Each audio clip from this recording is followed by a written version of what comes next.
guys, it's Sarah Driscoll. I'm a sophomore. I major in public health. I minor in nutrition, and I'm really excited to talk to you guys about the vegan diet. I'm a vegan, so I get really excited to talk about it, and hopefully you guys learn something new about this. So what's a vegan? A vegan is somebody who doesn't eat any animal products, such as all meat, all dairy, all eggs, and no honey. So you can't have ice cream, yogurt, cheese, and you can't have milk either. So this includes baked good products like cakes and cookies, because they normally have eggs and milk in them, so you got to watch out for that if you're a new vegan. Also, if you're a new vegan, you want to make sure you're looking at the ingredients. If it says contain milk in small print, that is not vegan. So things like goldfish and crackers, those are not vegan. So I want to show you guys some of the products that I use since I'm a vegan. So this Morningstar brand, I get all these products from Target and Big Y.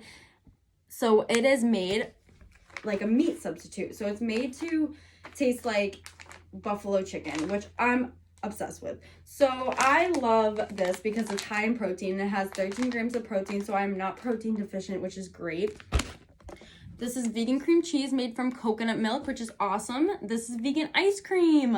Tastes exactly like ice cream. It's amazing. I'm not missing out on anything. It's from oat milk. This is vegan coffee creamer made from almond milk. This is vegan cheese, Daiya brand, which is really, really interesting and cool. It only has 2% calcium, 2% iron, so it's not very nutritional, but this brand makes a lot of frozen vegan pizzas, frozen vegan cheese. I'm so sorry about that. It's really cool, and it melts like cheese, and it tastes like real cheese in my opinion, which is really cool. Also, Annie's makes vegan mac and cheese. This I found at Target. It's really cool. A lot of vegans like to cook with nutritional yeast. It's totally plant-based. It gives it a cheddar-like flavoring. So if you're a vegan and you miss cheese like me, I recommend using nutritional yeast in your cooking. I also love almond milk. I drink this every day. It's very nutritional. It has vitamin D, calcium, iron, potassium, vitamin A, vitamin E, phosphorus, and magnesium. So you're still getting your essential nutrients, which is very cool.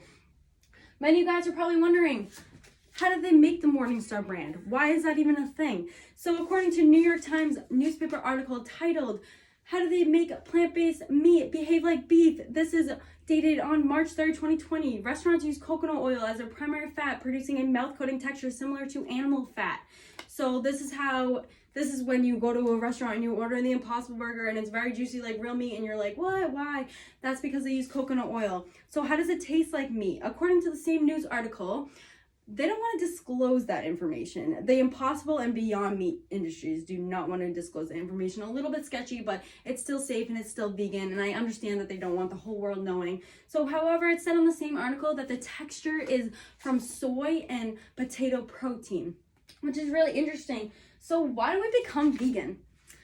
If you're an animal lover, people think that's the only reason, which is not true. But according to ChooseVeg.com on March 25th, vegans spared thousands of animals from their hellish factory farms. So as you guys may know, animals are not treated properly. They have about this much space to move around in.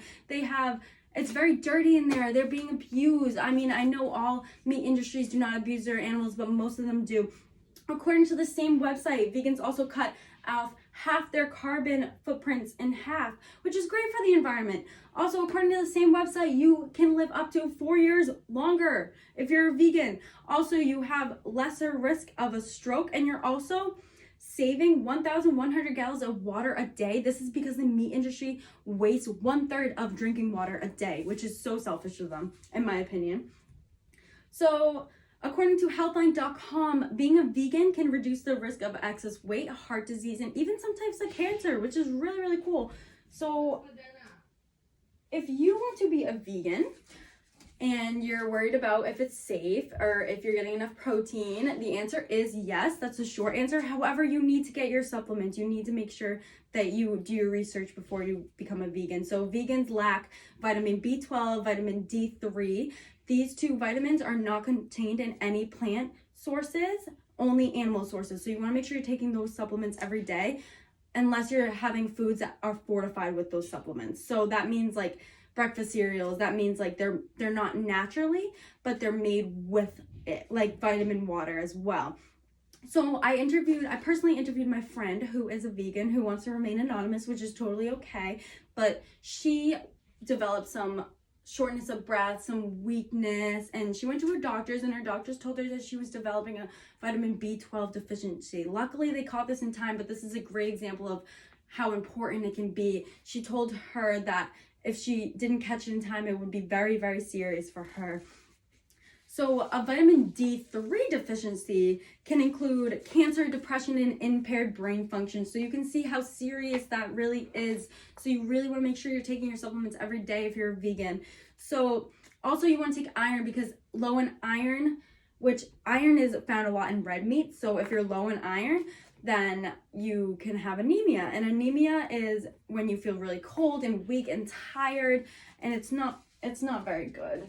So we also get a lot of protein. Foods that have a lot of protein in them is actually Brussels sprouts and broccoli for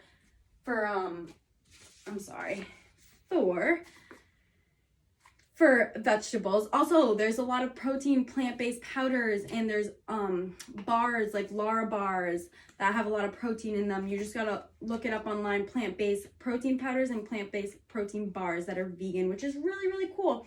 So if you want to learn more about the vegan diet, I really highly recommend that you watch the Forks Over Knives documentary. It is on Netflix, as I believe, and I recommend you guys download that app too, because there's a lot of vegan recipes that will blow your mind, and they're super, super yummy. So thank you guys so much for watching, and I hope you guys enjoyed this, and I hope you guys stay safe and healthy. Bye!